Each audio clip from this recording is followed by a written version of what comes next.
जो दूरी है क्या होती है, घटती जाती है। जबकि दो अक्षांशों के बीच की दूरी क्या है, हमेशा एक समान रहती है। अक्षांश रेखा हो गया, सभी जगह एक समान ही रहती है, लेकिन देशांतर के बीच की दूरी क्या होती है, ऊंचाई के साथ बढ़ती जाती है। ये हो गया ध्रुव, हो गया पोल, हो गया सेंटर, ठीक है। ये हो गया उत्तरी ध्रुव यानी नॉर्थ पोल, और ये हो गया दक्षिणी ध्रुव यानी साउथ पोल, ठीक है। तो जैसे एक हमारा इक्वेटर हो गया 0 डिग्री, जैसे जैसे हम ऊपर की तरफ बढ़ते जाते हैं देशांतर के बीच की क्या होती है, दूरी घटती जाती है।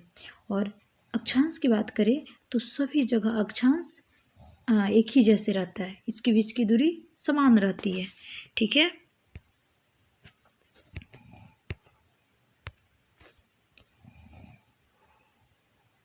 अक्षांश रेखाओं के मानों से ज्ञात होता है कि भारत का दक्षिण हिस्सा उष्णकटिबंध में और उत्तरी हिस्सा उपोष्णकटिबंध अथवा उष्ण कटिबंध में स्थित है।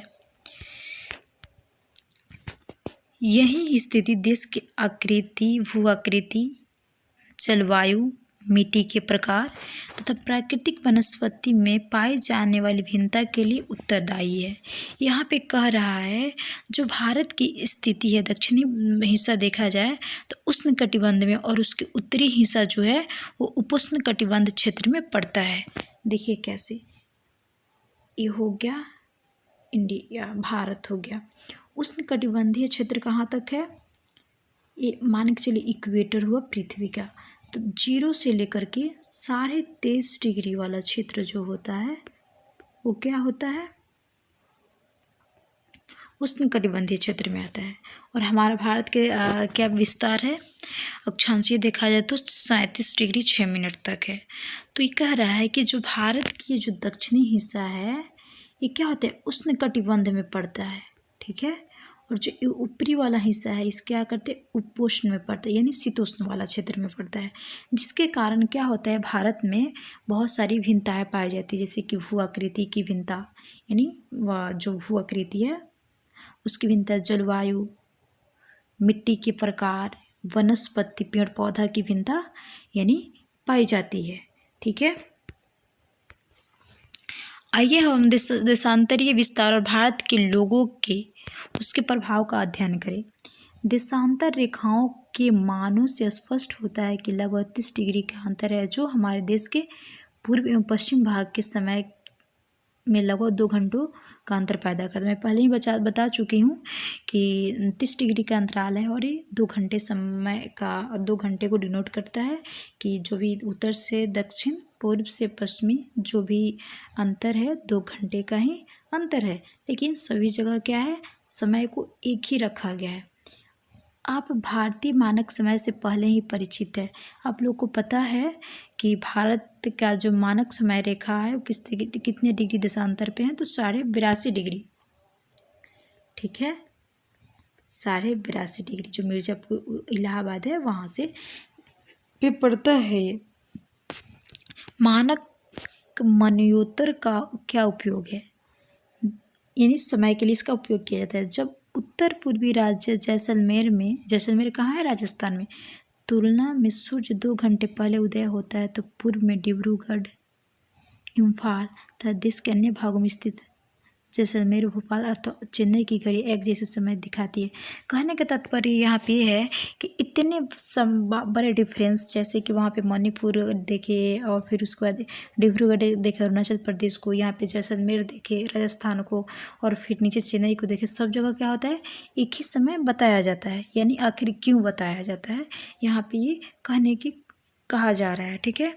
ऐसा क्यों होता है, भारत के कुछ ऐसे स्थानों को नाम है जिनसे मानक यानी मनोत्तर गुजरती है। देखिए भारत के 5 राज्य है, बता रहे हैं कौन कौन से राज्य हैं।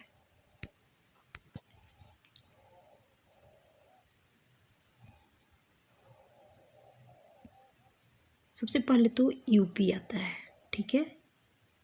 यूपी के बाद क्या आएगा,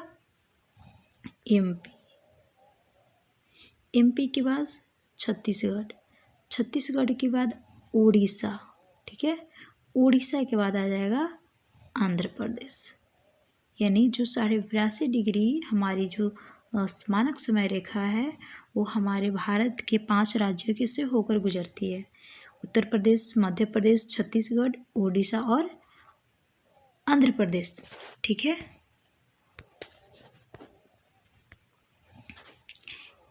यहाँ पे दिया भी गया है कि विश्व के देशों में आपसी समझ के तहत मानक मन्वंतर को 7.5 देशांतर गुणांक पर चुना जाता है। यही कारण है कि 82 डिग्री पूर्व मन्वंतर को भारत की मन्वंतर चुना गया है। भारतीय मानक समय ग्रीनविच मध्य समय से 5.5 घंटे आगे है। बिल्कुल जहाँ पे ग्रीनविच का समय है वहाँ से भारत का जो मानक समय रेखा है क्या है, 5.5 घंटा आगे है। कुछ देश ऐसे हैं जिनमें अधिक पूर्व पश्चिम विस्तार के कारण एक से अधिक मानक देशांतर रेखाएं हैं। उदाहरण संयुक्त राज्य अमेरिका में 7 है। मतलब जैसे जितना बड़ा देश होगा उसमें समय अधिक जोन में डिवाइड किया जाएगा। आगे बढ़ते हैं। ये हो गया, क्या है, ये भारत है। भारत को हम लोग देखेंगे कौन से राज्य कहाँ पे स्थित है। एक बार इसको देख लेते हैं ताकि आप लोग को याद हो जाए। चलिए देखते हैं। सबसे पहले क्या है, ये जम्मू कश्मीर है। ठीक है। अब खैर अब अलग हो गया है, ये लद्दाख वाला क्षेत्र हो गया है, जम्मू कश्मीर वाला क्षेत्र हो गया है। उसके बाद आता है हिमाचल प्रदेश, हिमाचल प्रदेश है। पंजाब, हरियाणा, जैसे कि आप लोग को दिख भी रहा है, नाम लिखा हुआ है। देहरादून, दिल्ली, उत्तर प्रदेश, राजस्थान। फिर उसके बाद आता है बिहार। आगे बढ़ते हैं। बिहार आता है। फिर हम देखते हैं गुजरात है ये, महाराष्ट्र, मध्य प्रदेश, छत्तीसगढ़। मानक समय रेखा कहाँ से ऊपर गुजरती है, यूपी से, मध्य प्रदेश से, छत्तीसगढ़ से, उड़ीसा से और आंध्र प्रदेश से। ठीक है, ऐसे गुजरती है 82 डिग्री। फिर यहाँ पे वेस्ट बंगाल है, पश्चिम बंगाल, यहाँ पे आंध्र प्रदेश है, कर्नाटक, गोवा यहाँ है। महाराष्ट्र और कर्नाटक के बीच में क्या है, गोवा स्थित है। यहाँ पे इधर पूर्वोत्तर भारत की बात करें जाए तो यहाँ पे सिक्किम है आपका, मेघालय हो गया, असम, नागालैंड, मणिपुर, मिजोरम और यहाँ पे त्रिपुरा है। ठीक है।